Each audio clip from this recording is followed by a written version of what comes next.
The Door of Purgatory, Canto 9. The first important passage is that through the door of Purgatory. The reader will have guessed already that according to me it represents the passage to the second part of the novitiate. Let's see. Page 192. The door is rarely opened. It is a door that the soul's aberrant love leaves in disuse, because it makes the crooked way seem straight. Purgatory 10, 2-3. As we have already had the chance to see, according to the critics, the entire episode alludes to confession and the opening of the door to absolution, despite the inconsistencies they themselves noted.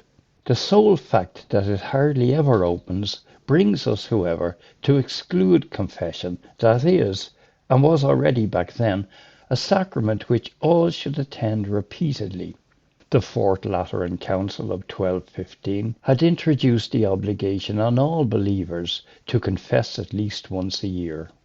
Through the door of the Dantean Purgatory, few souls instead pass, and from the whole context, it appears that this is done only once in a lifetime. Dante will hear the door that closes behind him, as like entering a convent or embarking on the path to the consolamentum. The first image is familiar to us, the second not, but it was still well known at the time what it was, even if, for fear of being burned, nobody wanted to walk that path any more, and so the door was in disuse from being opened. And what caused this disuse? The soul's aberrant love that makes the crooked way seem straight. Verses, therefore, that would adapt themselves perfectly to this interpretation.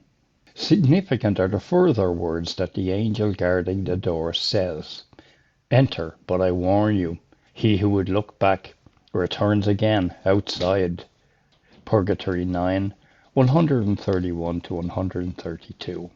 Looking behind is a gesture believed to be essential in numerous myths, from that of Orpheus and Eurydice to the Bible account of Lot's wife. But here it is believed that Dante's reference is to the following passage of the Gospel of Luke. Another said, I will follow you, Lord, but first let me take leave of those of my household. Page 193. But Jesus answered him, No man, having put his hand to the plough and looks back, is fit for the kingdom of God. It is one of the few passages in which the New Testament explicitly contrasts with the Old, in which it is written, So he departed thence and found Elisha, the son of Shaphat. He was ploughing. Elijah, passing over to get beside him, placed his cloak upon him, and he left the oxen and ran after Elijah and said, Let me, I pray thee, kiss my father and my mother, and then I will follow thee. Elijah said, Go back then, for you know what I have done for you. That the two passages are connected is evident. Jesus is speaking about ploughing, and Elisha was ploughing. Christ's message is clear. Following him demands total dedication and a clean cut from all of the previous way of life. Even harsher are the words of Jesus in Matthew's version, Follow me and let the dead bury the dead. It's an important message that Christ repeats many times, and is also, to my mind, the meaning of the angel's words. The passage through the door of Purgatory represents a radical turn that almost seems to be announced at the very beautiful beginning of the previous canto. It was the hour that turns seafarers' longings homeward, the hour that makes their hearts grow tender upon the day they bid sweet friends farewell. The hour that pierces the new traveller with love when he has heard far off the bell that seems to mourn the dying of the day. Purgatory 8, 1-6. The paraphrase corresponds to the traditional reading, but there is a passage that could be read differently. Regarding the term with love, which is linked to pierces, it makes one feel pierced for one's homeland. But the verse could also be read linking the with love to traveller. The meaning would not change. It is always the hour that pierces him with homesickness. In such a case, though, it would form the strange expression traveller of love, that at first glance seems meaningless. But perhaps there is a meaning if you connect it, page 194, to the Church of Love, the Cathar Church, or to the Faithful of Love, so often mentioned in the New Life. If the critics see a representation of confession there, it's not without reason, because there are various elements that make you think of it.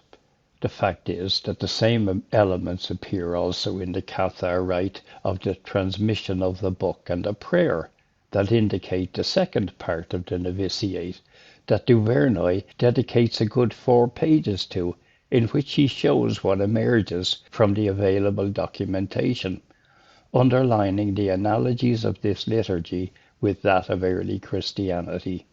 Let's see how the scene takes place. For the first thing, the angel asks who they are and what they want, and warns them that the coming up could become too arduous.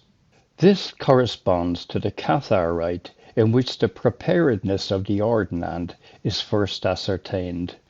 Virgil answers and pleads Dante's case, and this too corresponds to Cathar rite. Before being able to gain access to the transmission of the book and the prayer, the consensus of the other consolati present is needed. At this point, Dante is accepted and finds himself in front of 3 steps of different colours and stone.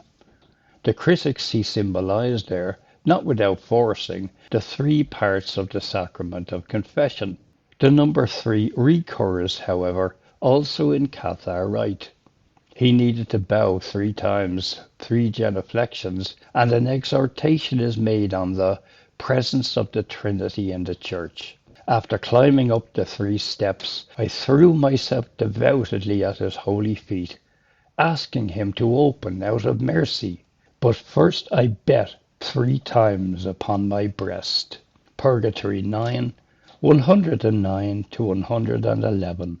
First, I would like to point out that there is no confession, and that the saying that Dante here recites the mea culpa is a gratuitous inference that doesn't correspond to the text. These 3 verses correspond perfectly instead to Cathar rite that foresees, specifically in the case of a first time for a new believer, a prostration. I threw myself devoutly at his holy feet, the consideration of his sins, and the reciting of the phrase, bless us, spare us, that is, the request for mercy. The whole thing is preceded, as already said, by 3 bows.